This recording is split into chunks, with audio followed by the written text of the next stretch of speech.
Welcome to another episode of the Representative Party podcast. And I'm just John. The title of this episode is We're Closer Than You Think. You know, for a political system to work, you've got to have, you have to have three, in my opinion, but you have to have differing opinions, but not opinions that come from hate. You got to have opinions come from all walks of life. Right now we don't have that. Right now we have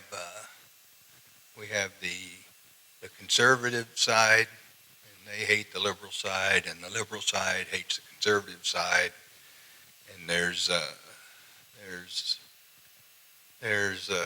never Trumpers. Uh, there's a lot of those out there right now. Uh, what I have noticed that you could find out is you can. I have conservative and liberal friends that I'm able to talk to without getting into an argument with, and many of the conservatives that I talk to, they'll tell you right straight up front, Trump's the best guy. He's the best guy available. He's the best guy for the job. He's the best guy right now. Now, I don't agree with that. And I'm not sure the majority of America agrees with that either, that he's the best representative of the people of this country that we have, or that is available on the conservative side, on the Republican side. Now, in the contrast, when I ask my liberal friends if Harris is the best available, very best available Democrat that they could possibly put up, not one. Now, I obviously don't talk to everyone, but not one has answered, yes, she's the best we got. Now, I don't know what that shows. Does it show that the liberals are just a little smarter, maybe? Or that they're just a little more, they can look at their candidate and say, hey, we hope she wins, but, man, we're going to have to keep a close eye on her. Somebody will. I don't think she'll be making many decisions, in my opinion. But and with Trump on the conservative side, I mean, he'll be making a lot of decisions, but I don't believe he'll take many recommendations from his staff. That's how come he had such a fluid staff in his first elections. Because I think if you tell him you don't like his idea, you're fired. And that's not the best way either. But for us middle people, for us people who are in the middle who don't have a representative out there, and there's most of us. I don't care what you say. Most of us, the two who are representing us, do not represent us as a people. Because honestly, when you look at the economy, we all want the same thing. You know, we want to lower taxes. We want a fair living wage. We want our economy to remain the strongest in the world. We all want that. We just have different ways of how we intend to get that. And right now, with the two parties we have, there's no compromise. It's either all or nothing. But the people out here, we just want results. We just want to see some way to move that needle forward, even if it's just a little bit. Then you look at the security of our country. I can't think of one person that I know that doesn't want to have the world's strongest military. I'd be amazed if there's somebody out there that says that we don't need to be the strongest. We do. And with that comes a lot of responsibility. But I'd rather it be our responsibility than some other country, China, Russia, any other country but us would be a bad choice. And we all want secure borders. We have different ideas of how to get it. Right now, you have to admit that the program that we've had the last 3.5, 4 years has been pretty awful. And I shudder to think how many of the people that are coming into this country illegally, uh, uh, and not for political asylum, which I think is a very small majority of them, or a very small minority of those. Uh, we have to have a way to handle the ones that we have here. I did hear something. Might have been this morning. They were talking to I don't know. It sounded like he was probably a Trump supporter and had something to do with immigration. He might have been one of the guys under the Trump thing. But he did say that, this everybody's talking about we're going to deport these guys and we're going to go around, and that's not the case. They're not going to go door to door. They're not going to go neighborhood to neighborhood. The very first thing they're going to look for are those that are already criminals that have come from other countries or that have already committed crimes here, that we don't we either know where they're at, but we can't. There's no system in place to deport them. But those are the ones. It's the bad guys. It's the MS-13. It's the Venezuela gang. It's the people that are forcing people once they get into this country, that make other people make the ones they bring in work for them for pennies on the dollar until they pay off their debt that got them into this country. Well, we have to catch those bad guys, and we have to catch those employers that are doing this. So, but we all want this. We just don't know exactly how to come to a compromise on it. So, but my neighbors on both sides of me, across the street, we all want this. I don't even have to talk to them about it because my chances are you want this. And one of the other really, really big problems it's not as big as our security and as big as our economy, although if I was a woman, it would be extremely, extremely important. And this is the abortion issue. But you know what? We're really not that far away from there either. We don't hear the truth on the news on who's going to, they're going to ban everybody that comes in the emergency room that's having a miscarriage. They're just have to send them home. That's not true. That isn't even true here in Missouri. It's illegal. You have to render aid. You have to help them. You have to do your best to save a life. So if that means doing a hysterectomy and you want to call it an abortion, I don't care. But there's been a lot of people out there that have had hysterectomies because they had stillborn babies in there, and you can't go on to full-term birth on those things.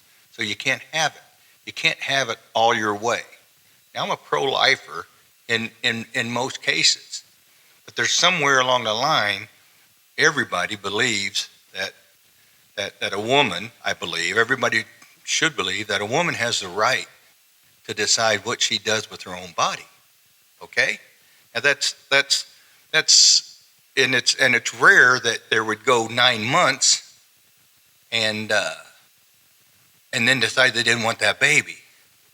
Then I think we have an issue there because that baby's viable outside the womb.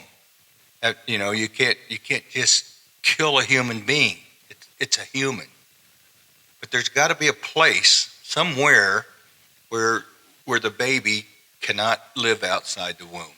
Now, I'm not advocating abortion at all, but I'm saying we have to find a middle ground. We have to find a place where women have the right to decide, where some places have taken the morning after pill.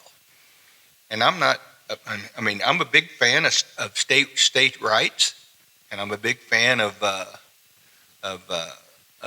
getting the decisions on how we live our life down to the lowest level. And many states will go from one extreme to the other. Here in Missouri, they're just saying that everybody's going to. If a certain guy gets voted in, then there'll be no abortions, no reasons. You'll just let your 12-year-old daughter or your 12-year-old that's been impregnated by incest and stuff, that the pregnancy itself might kill someone that young, but they're going to force her to do it. That's insane. That's literally stupid. But then the woman at 9 months that says, I don't want this baby anymore. Our marriage is falling apart. I don't want this baby. I don't want any part of him. So that now that guy just gets to die, or that little child gets to die. That's wrong also. There's got to be a place where we can decide where the baby is viable outside the womb on its own. And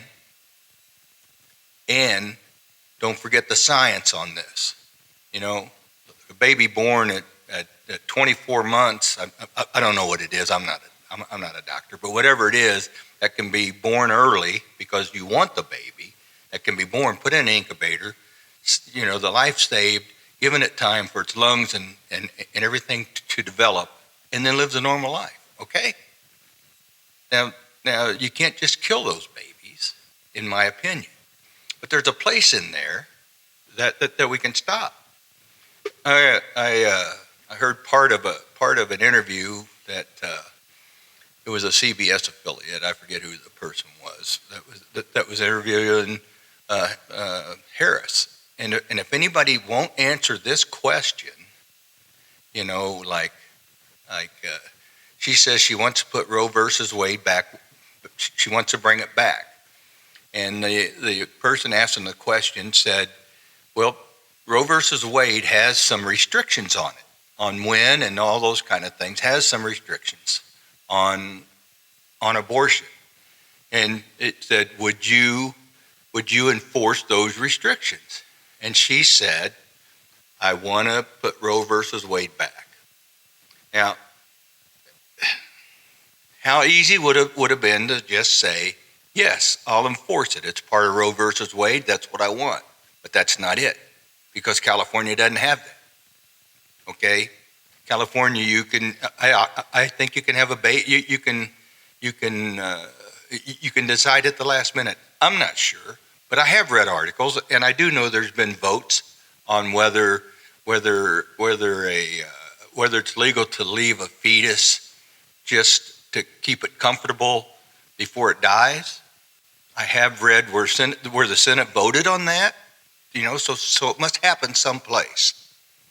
So anyway, I don't want these to be too long. I'm going to be a lot more often between now here and election time. I guess what I think is important is that we need to really dig deep into our conscience, because many of us are going to vote, and our conscience just wants us to sit at home and not go, because things are going to be tough the next 4 years, regardless of who becomes the president. Okay. It's going to be tough. It's going to be tough all over the place. It's going to be tough however the Senate ends up, because we had so much hate. So we got to stop the hate, and we got to start working together. And that's what the Representative Party podcast is all about. We want to get people in there who want to represent us, the working man, the everyday guy that